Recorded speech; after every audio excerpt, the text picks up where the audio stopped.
The room was dark and cold, filled with silence that pressed heavy on every corner. Rows of children sat against metal walls, each one too weak to move. Their small frames were covered only in rough gray fabric. Their eyes looked empty, their bodies thin from hunger and fear. No one spoke because speaking was forbidden. Among them sat a little girl, smaller than most. Her name was not known, because she had no name. To the alien guards, she was only digit 3417, a number spoken without care, a sound that meant nothing. She did not know what a name even felt like. She only knew orders, punishments, and silence. Every day, the guards came. They walked past the rows, shouting numbers, pulling some children away. Sometimes they returned broken and bruised. Sometimes they never returned. 34117 had learned not to ask where they went. She had learned not to cry, because tears brought punishment. Yet deep inside her, she wanted someone, anyone, to see her as more than a digit. Her secret was a tiny stone she had found years ago, smooth and white. She kept it hidden in her cloth. It was the only thing she could call hers. At night, when the guards left, she held it tight in her hand and whispered in her mind, "If I had a name, I would tell it to you." One morning, the facility was filled with strange noise. The walls shook slightly, and for the first time, new footsteps echoed through the halls. Not the heavy boots of guards, but something different, lighter, slower, careful. The children dared to glance up, their hollow eyes reflecting confusion. Then came a voice, not sharp like the overseers, not cold like the guards, but deep, steady, and strangely warm. It was a human voice. "This is the place?" he asked. His words carried curiosity, not cruelty. Digit 3417 froze. She had heard stories of humans whispered between guards. They said humans were dangerous, unpredictable. They said humans had destroyed great armies. Some called them monsters. But this voice, this sound, it was not like the stories. The human walked with two alien officers. His tall frame made him stand out. His face was stern, but his eyes moved slowly across the rows of children. He looked at them not like objects, but like living beings. For a moment, his gaze stopped on 3417. She lowered her head quickly, afraid, too weak. One alien officer sneered, pointing at her. "That one will be disposed of soon, worthless." The human's eyes narrowed slightly. He did not speak, but he looked again at the small girl. Something inside him shifted. He saw not a number, but a child, thin and trembling, clutching her knees tightly. The aliens continued walking, showing him other parts of the facility. They boasted about efficiency, about discipline, about control. But the human's mind kept returning to the little girl. Her eyes, though filled with fear, carried something else, something that spoke louder than the silence of the hall. Hours passed. The children were fed a thin, tasteless liquid, barely enough to live. 34117 drank quietly. Her hands shook. She noticed the human again across the hall, standing apart while the aliens spoke among themselves. For the briefest second, his eyes met hers again. She quickly looked away, but not before noticing something. His eyes carried sorrow. That night the guards returned. They dragged two children away. Their cries were muffled by the sound of boots. 3417 clutched her stone tighter. Her body trembled. She thought of the human. She wondered why his eyes had not been empty, like the others. The next day, whispers spread. Some of the older children dared to murmur. They said the human was different. They said he asked too many questions. They said he looked at them like they were real. 3417 listened. Her small heart beat faster. She did not know why, but she felt something strange. A small flicker of hope. Later, when the guard shouted her number, she expected pain. But instead, she was pulled into a small room where the human stood alone. The aliens had left for a moment. 3417 froze in the corner, her eyes wide with fear. The human crouched down, lowering himself to her height. His voice was quiet. "What's your name?" he asked. Her lips parted, but no sound came out. She shook her head slowly, afraid to answer, afraid of punishment. The human's eyes softened. He nodded, as if he understood. For a moment, silence filled the room. Then he whispered, "You're not just a number. Before he could say more, the door opened and the aliens returned. The moment was gone. The guards pushed her back into the hall, but her mind echoed with the words, "You're not just a number." For the first time in her life, 3417 began to wonder. If she was not just a digit, then who was she? The human's name was Captain Elias Ward, a soldier who had seen too many wars and too many broken lives. He was officially here as a guest, a representative from Earth, invited to observe the alien facility. But deep inside, he already hated what he saw. The alien overseers showed him rows of numbers, children without names. They explained proudly how they had perfected control. Numbers have no past, no family, no future. One of them boasted. They are tools. Nothing more. Elias stayed, silent. His jaw tightened. He had seen battlefields filled with soldiers who had no choice but to fight. He had seen civilians crushed by empires. But this was different. These were children, stripped of identity, left to fade into nothingness. His heart burned, yet he kept his face calm. That night, he sat in the small quarters the aliens gave him. His mind could not rest. He kept remembering her, the small one, 3417. The way she hid a stone in her hand, the way her eyes had met his for only a second. He thought of how she shook when her number was called. He thought of how she said nothing when he asked her name. He whispered into the silence, "No, child should live like that." But the choice before him was dangerous. He was not here to interfere. Earth had warned him. Do not provoke the alien empire. Do not break their rules. Do not draw attention. Humans were still rebuilding alliances. One mistake could spark war, yet Elias knew he could not walk away. Not this time. The next morning, the overseers led him again into the main hall. Children sat against the walls as always, lifeless, voiceless. The guards shouted numbers, dragging some forward. Elias watched, his fists curled at his side. Suddenly, the alien officer gestured at 3417. "This one," he said coldly, "is weak. She has no value. Tonight we will dispose of her. The waste is unnecessary." The words hit Elias like a knife. He felt a surge of anger rise inside him, his eyes locked onto the girl. She sat frozen, clutching her knees, her little stone hidden in her hands, her breathing sharp and fast. She knew what dispose meant. She knew tonight was the end. Something broke inside Elias. He stepped forward before he could stop himself. "Wait," he said, his voice echoed in the hall. The aliens looked at him in surprise. "What is it, human?" One sneered. Elias forced himself to keep his voice calm. "She's young, too young to be discarded. Why throw her away? She may still be useful." The aliens exchanged glances, amused. "You care for the digits?" One asked mockingly. "Strange. You humans are sentimental creatures." Elias said nothing. He knew he had to act carefully. Too much emotion, and they would suspect him. Too much silence, and she would die tonight. He chose his words slowly. "Allow me to study her as part of my observation. I want to see why you mark her as useless. Consider it research." The overseer narrowed his eyes, but after a pause he shrugged. "Very well, human. She is nothing but a number. If you wish to waste your time, do it.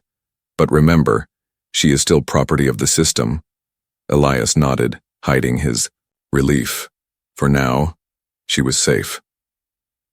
That evening, when the guards brought 3417 to the small room, she stood trembling in the corner. Her eyes darted nervously. She did not understand why she was here. Why she had been spared. Elias crouched down again, just as he had before. He spoke softly. "You don't have to be afraid." His words were gentle, but she pressed herself tighter against the wall, her thin frame shaking. He waited, giving her time. Then he reached into his pocket and pulled out a small ration bar, far better than the tasteless liquid she usually received. He placed it on the ground between them and slid it gently toward her. "Eat," he said. "It's yours."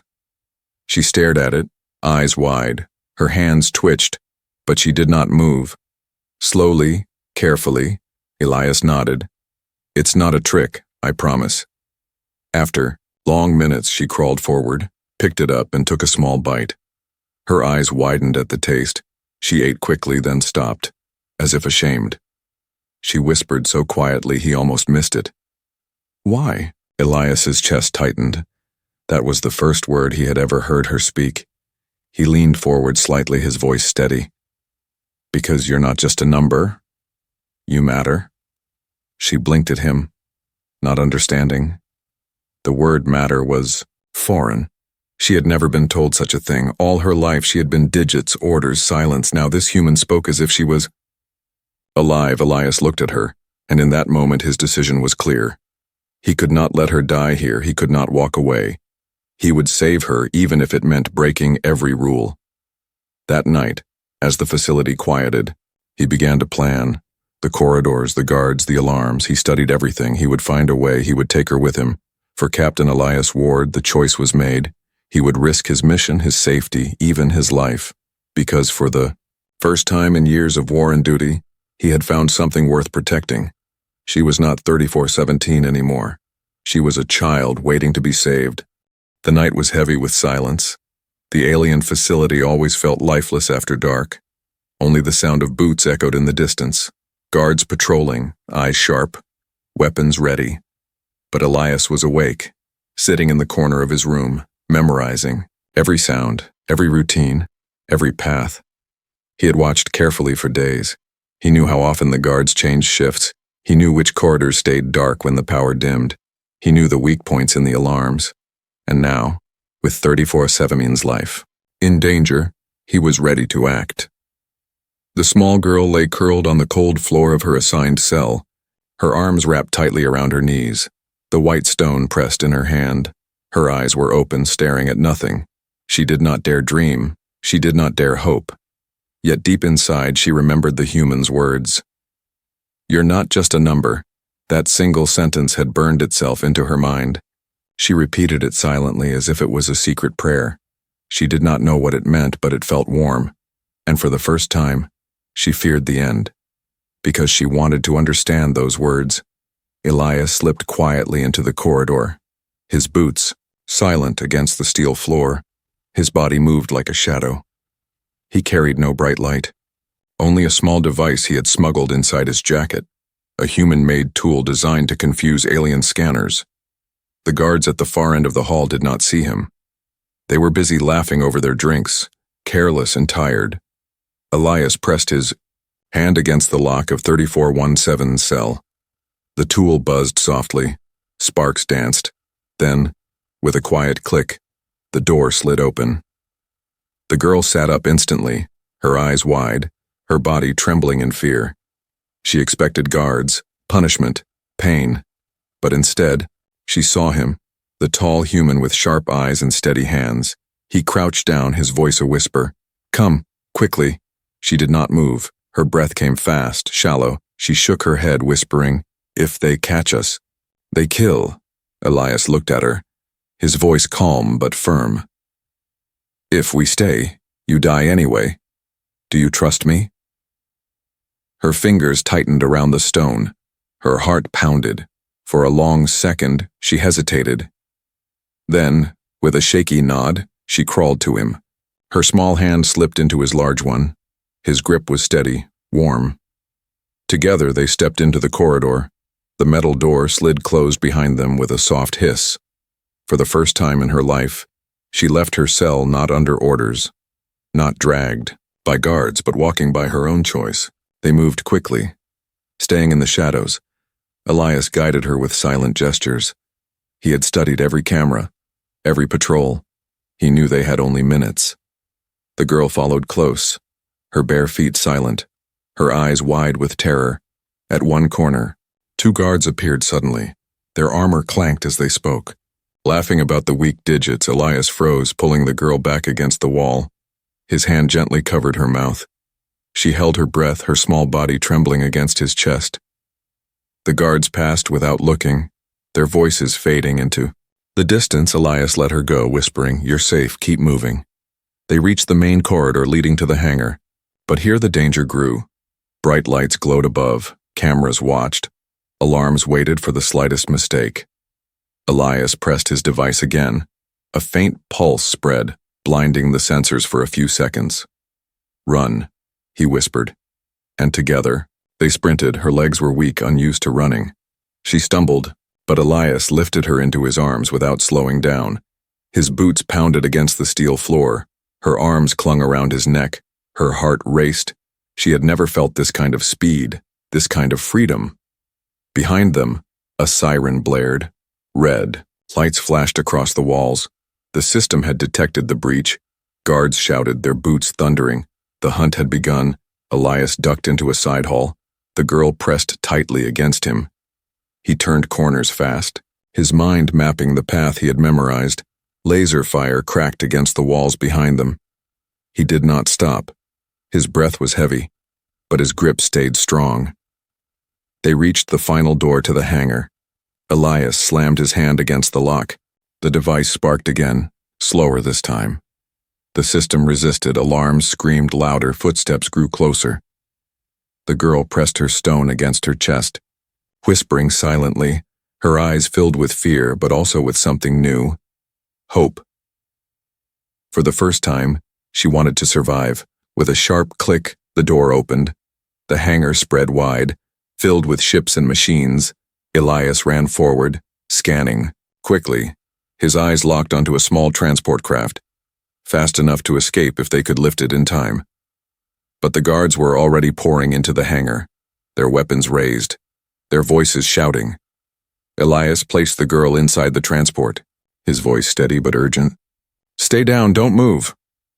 Then he turned, pulling a blaster from his belt. The human weapon hummed with power, different from the alien rifles. His eyes narrowed, his voice low. "They won't take you back." The girl peeked from the corner of the seat. Her heart raced as she watched the human stand alone against a wall of enemies. His figure tall, steady, unshaken. For the first time, she believed the words he had told her. She was not just a digit anymore. She was someone worth saving.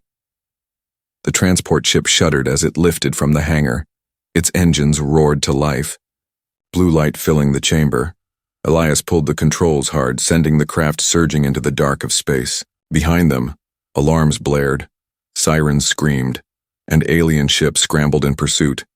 Inside the small cabin, the little girl sat curled in the seat. Her hands clutched the straps, her eyes wide with fear. Every vibration of the ship made her flinch. She had never been inside a vessel like this. Never felt the pull of engines, never seen the stars move so fast outside the window. Elias's face was tight with focus. His hands moved across the controls with precision, dodging fire, weaving through the void. His voice remained calm, even as the ship shook. "Hold on, little one. We'll make it." The girl pressed her stone tightly against her chest.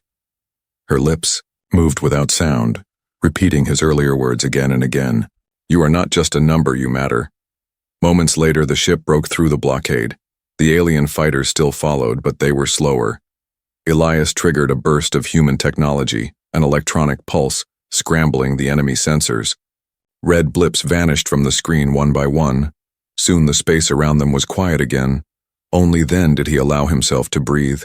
His shoulders dropped slightly. He glanced back at her. The child still sat rigid, her thin frame trembling. Her eyes locked on him with a strange mixture of fear and trust. "You're safe now," he said softly. His voice carried warmth, but she only stared at him, her lips parting slightly, as if she wanted to speak but could not. Minutes passed in silence. Only the soft hum of the ship filled the cabin. Elias turned the autopilot on and crouched down beside her seat. He lowered his voice, careful, gentle. "Do you understand? You're free from them now." She shook her head quickly. Her voice cracked when she whispered, "No one is free. They always take us back." Elias felt his chest tighten. The despair in her words was heavy. He reached out slowly, resting a hand near hers, not touching, giving her the choice. "Not this time," he said. His tone carried steel. "Not while I breathe." The girl blinked rapidly, as if confused by his certainty. Her small hand moved slightly closer, not quite touching his, but not pulling away either. After a long silence, Elias asked softly, "Do you know why they call you a number?" She lowered her head, whispering, "Because I am not worth a name." Elias's jaw clenched. His heart burned at those words. He shook his head firmly. "No child is worthless. You deserve more than a number." She looked up at him, her eyes shining with unshed tears. "But I don't have one," she whispered. For a moment, time seemed to still. Elias studied her face, the hollow cheeks, the tired eyes, the fragile hope breaking through her fear. He thought of the stars outside the window, endless and bright, and then softly he spoke. "Then I will give you one." Her breath caught. She stared at him as if she did not believe. His voice was steady, almost reverent. "From now on, you are Lyra." The name rolled through the air like music. It felt alive. It felt warm. It felt hers. The girl blinked, the sound sinking into her soul. "Lyra," she whispered, testing it carefully. Elias smiled faintly. "Yes, Lyra, named after the stars. They are bright even in the darkest night. Just like you." The girl repeated it again, softer this time. "Lyra." Her lips trembled, and suddenly, her eyes filled with tears, not tears of pain, not the silent cries of fear, but tears of something new, something she had never known. She had an identity. She had a name. Her small hands shook as she clutched the stone to her chest, whispering, "Lyra." Again and again, each time it grew stronger, more real. The number 34117 was fading, and in its place a child was being born anew. Elias watched quietly, his chest heavy with emotion. He had seen comrades fall. He had carried children out of war zones. But this moment felt different, more powerful, more human. He had given more than freedom. He had given meaning. Suddenly, the ship jolted, pulling them back to reality. Red lights blinked on the console. Elias rushed to the controls, scanning quickly. "Patrols," he muttered. Alien signals were closing in. The Empire was not giving up easily. Lyra wiped her tears quickly, fear rushing back into her eyes. "They found us," she whispered. Elias gritted his teeth, his voice sharp. "They'll have to catch us first." He pulled the ship hard to the left, engines roaring, the stars blurred as they sped into deeper space, pursued once more. But this time Lyra was not silent. She whispered her name, clutching it like a weapon. Lyra, over and over, as if the sound itself gave her courage. For the first time, she did not feel like a digit waiting to be erased. For the first time, she felt alive, and beside her, Captain Elias Ward promised himself silently, whatever it took, he would protect that name. The stars outside the window stretched into long silver lines as the transport ship jumped into faster-than-light travel. The engines hummed, the cabin shook, and Lyra pressed her face to the small glass, watching space blur in ways she never imagined. She whispered her new name again, soft but steady. Lyra. It felt strange on her tongue, but it gave her strength. Elias sat at the controls, his jaw tight. His eyes scanned the readings. He knew the Empire would not stop. The facility had been compromised. A human had stolen one of their digits.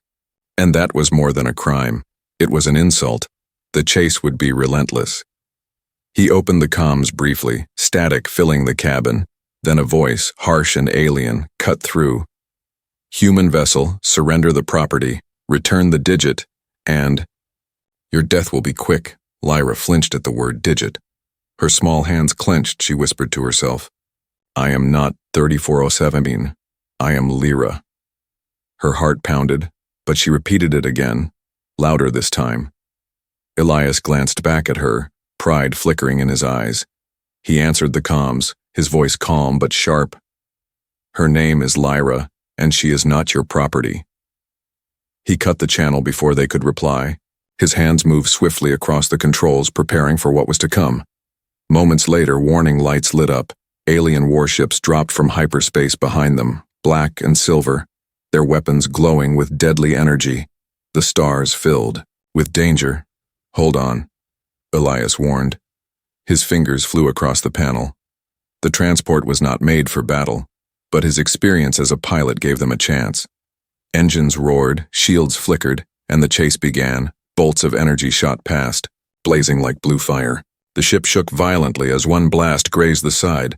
Sparks flew inside the cabin. Lyra screamed, clinging to her seat. Elias steadied the vessel, his voice steady even under fire. "We're still flying. That's all that matters." Lyra forced herself to breathe.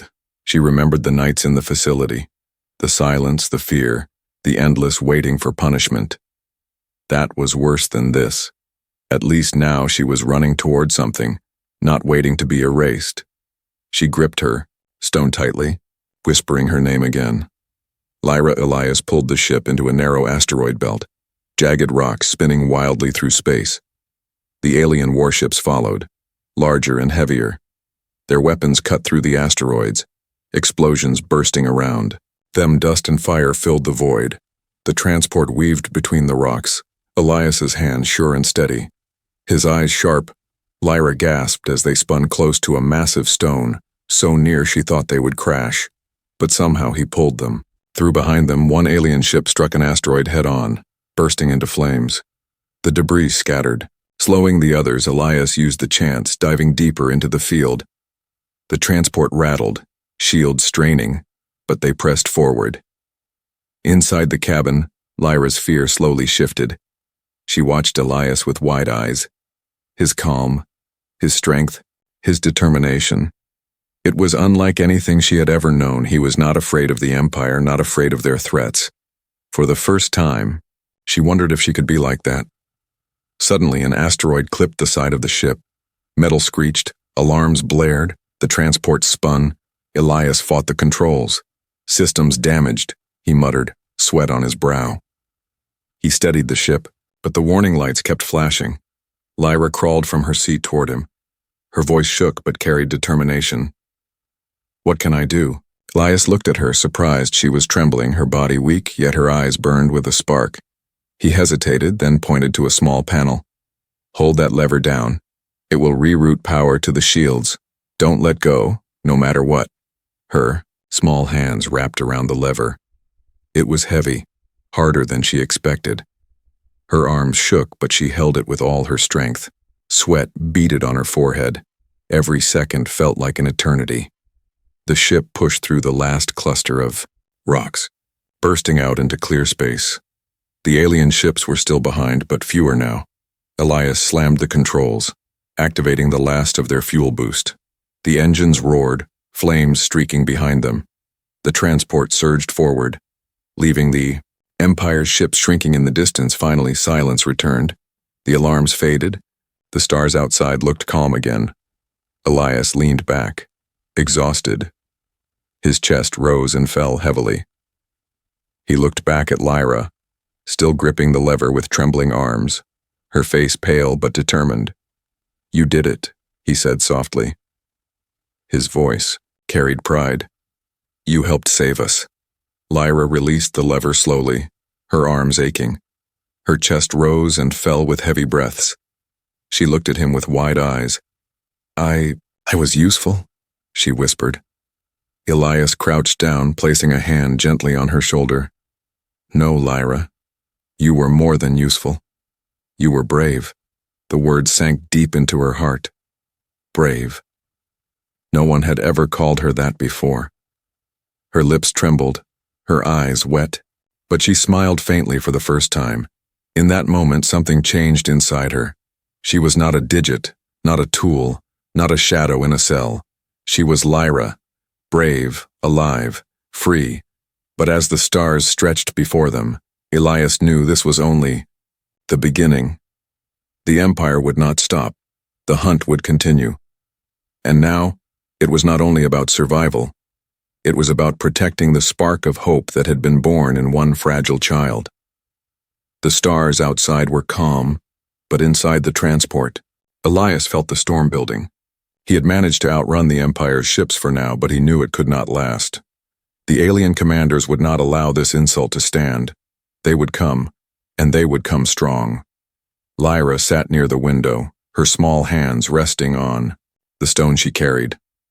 Her lips moved softly, repeating her name, reminding herself of who she was, but fear lingered in her chest. "They won't stop, will they?" she whispered. Elias looked at her, his face steady though exhaustion showed in his eyes. "No," he admitted. "They'll chase us until the end. But if they want you back, they'll have to go through me first." Lyra's throat tightened. His words carried the weight of steel. She wanted to believe them, and for the first time in her life she did. Moments later, alarms lit up again. A massive ship dropped out of hyperspace ahead of them, its dark frame filled the view, larger than any vessel Lyra had ever seen. Its weapons glowed red. Its voice came through the comms, cold and sharp. "Human," the commander growled. "You dare steal our property? You dare give a digit a name? Return the subject at once or be destroyed." The sound of the word digit made Lyra's stomach twist. Her small body shook. But then she remembered the night Elias gave her a name. She remembered how she had helped hold the lever, how he had called her brave. Slowly, she stood, her legs unsteady but her eyes shining. She stepped closer to the comms, her voice trembling but growing stronger with every word. "I am not a digit," she said. Her small voice echoed through the cabin. "My name is Lyra." For a moment, silence filled the channel. The alien commander's laugh broke it, cruel and mocking. "A name? You think a word makes you more than a number?" "Foolish human sentiment, she is ours." Elias leaned forward, his voice cutting like a blade. "No, she was never yours. You only tried to erase her, but she belongs to herself now." The alien ship moved closer, weapons charging. Elias knew they could not win in a fight. Their small transport was too weak, but surrender was not an option. He turned to Lyra, his voice firm. "Listen to me. This is the moment where we stand, not as prey, but as people who will not bow, do you understand?" Lyra nodded slowly. Her fear was still there, but behind it burned a new fire. She clenched her stone tight, whispering her name once more. Lyra, the enemy ship launched its first volley, beams of energy streaking across space. Elias pulled the transport hard to the side, alarms screamed, shields flared. The ship rattled violently, sparks burst from the panels. Lyra stumbled but caught herself. Her eyes wide but unbroken, Elias's hands flew across the controls. He dodged another strike, but they could not last forever. "We need to hit them, where it hurts," he muttered, scanning quickly. His eyes locked on a weak point near the enemy's engines, a vent for energy exhaust, small but vulnerable. He armed the transport's limited weapons, only 2 torpedoes left. His jaw tightened. "Lyra," he called, "come here." She ran to his side. "Do you see that?" He pointed at the glowing vent on the screen. "That is where we strike, but I need you to help me guide it. Can you do that?" Her heart pounded. She had never been asked for help before, never been trusted. But she nodded firmly. Yes. Together, they worked. Elias set the coordinates. Lyra's small hand steadied the targeting system. Her eyes focused, her breath sharp. Outside, the enemy ship loomed closer, their weapons glowing like fire.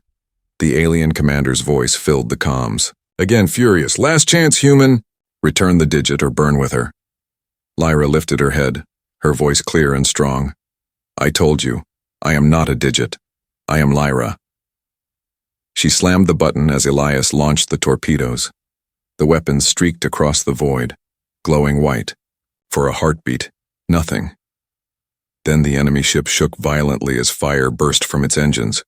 The vent exploded, flames tearing through the hull. The massive vessel shuddered, its weapons flickering, its voice turned to static. Then silence. Lyra gasped, covering her mouth, her eyes wide with shock. Elias exhaled slowly, his hands steady on the controls. "You did it," he said softly, turning to her. His eyes glowed with pride. "You struck the blow that saved us." Tears welled in Lyra's eyes, but this time they were not tears of fear. They were tears of victory, of identity, of life. She whispered again, stronger than ever. "I am Lyra." Elias reached out, resting a hand on her shoulder. "Yes," he said, "and the galaxy will know it." The enemy ship drifted, broken. The stars around them quiet once more, but they both knew this was not the end. More would come. The Empire would not forget. Yet the fire inside Lyra would not die again. She was no longer a digit, no longer a shadow. She was Lyra, and she had just stood against the Empire itself. The wreckage of the alien commander's ship floated silently in the void. Flames and debris drifted through space like broken stars. The Empire had suffered a wound, not just in metal, but in pride. One human and one fragile child had done what no one dared imagine. Inside the transport, the cabin was quiet except for the soft hum of damaged engines. Elias sat at the controls, his body weary, his face marked with exhaustion, but in his eyes burned steady determination. He glanced back at the small figure sitting by the window. Lyra, once digit 3417, pressed her forehead against the glass. Her reflection showed wide eyes and trembling lips, but also something new. Her voice whispered softly again and again, "Lyra, Lyra, Lyra." As if every repetition carved the truth deeper into her soul, she turned toward Elias, her small voice uncertain. "They will come again, won't they?" Elias nodded, not sugarcoating it. "Yes, they won't stop, but neither will we." His words were simple, yet they carried weight. Lyra looked at him, confusion flickering in her eyes. "Why do you care?" she asked. "I was nothing. I was just a number. Why risk your life for me?" Elias leaned back, his gaze steady. "Because no one is nothing, not while I breathe, not while I fight. I've seen too many good lives thrown away. I won't let yours be one of them." Lyra lowered her eyes, her chest tightening with emotion she had no words for. All her life she had been told she was worthless, weak, disposable. Now, here sat a man who risked everything to prove the opposite. She clutched her stone to her chest and whispered again, "I am Lyra." This time it wasn't to remind herself, but to declare it. The ship drifted through space, scarred but alive. Elias checked the maps, scanning for safe routes. "We'll need a place to rest, somewhere the Empire's reach is thin," he muttered. His mind searched old memories of battlefields and allies. Finally, he marked a small, forgotten colony on the edge of the stars. Hours passed, and the ship finally broke into orbit above a quiet planet. Its surface was covered in forests and mountains, with rivers of silver light cutting through the valleys. Unlike the Empire's cold, lifeless halls, this world breathed with life. The transport landed roughly, its damaged engines sputtering, but they managed to settle in a clearing. Elias opened the hatch, fresh air flooding inside. He stepped out first, scanning carefully. Then he looked back and gestured. "Come, Lyra. It's safe." She hesitated, her bare feet pausing on the edge. She had never felt grass, never breathed fresh air, never seen a sky that wasn't made of steel. Slowly, she stepped down. Her toes touched the earth, cool and soft. She gasped quietly, her eyes wide as she looked around at the endless trees and sky. Tears filled her eyes, not of sadness, but wonder. "It's beautiful," she whispered. Elias smiled faintly, watching her.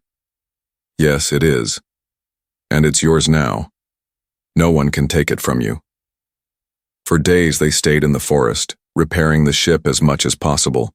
Elias taught Lyra simple things: how to build a fire, how to drink fresh water, how to sleep without fear. At night they sat beneath the stars, Elias pointing out constellations. "That one," he said one evening, pointing upward, "is Lyra, the constellation your name comes from." The girl looked up, her lips parting. She whispered, "Lyra," as if claiming the stars themselves. For the first time she smiled fully, her eyes shining like the constellations above. But peace was fragile. One evening, Elias picked up faint signals on the scanner, alien transmissions, searching. "They're spreading the hunt wider," he muttered. His jaw tightened. He looked at Lyra, her face pale. "They want you back more than ever now." Lyra's small hands clenched into fists. Fear was there, but something stronger rose with it. She shook her head firmly. "No, they cannot take me. I am Lyra. I am not theirs." Her words made Elias pause. He realized something powerful. This was no longer about him protecting her. This was about her becoming strong enough to stand. The night before they prepared to leave the planet, Lyra sat beside the fire, her stone in her palm. Her eyes reflected the flames. She looked at Elias and said softly, "There are others like me, aren't there? Others who are still digits?" Elias nodded slowly. "Yes, thousands, maybe more." Lyra's voice trembled but carried resolve. "Then I want them to know too. I want them to have names. I want them to be free." Her words struck deep. Elias studied her, seeing not just a frightened child, but the beginning of something greater. He placed a hand on her shoulder. "Then we'll make sure they know, one step at a time." The next morning, the transport lifted again, rising from the forests into the stars. The Empire's shadow still loomed across the galaxy, but in the heart of one small child burned a light no shadow could destroy. She was no longer Digit 3417. She was Lyra, and her story was only just beginning.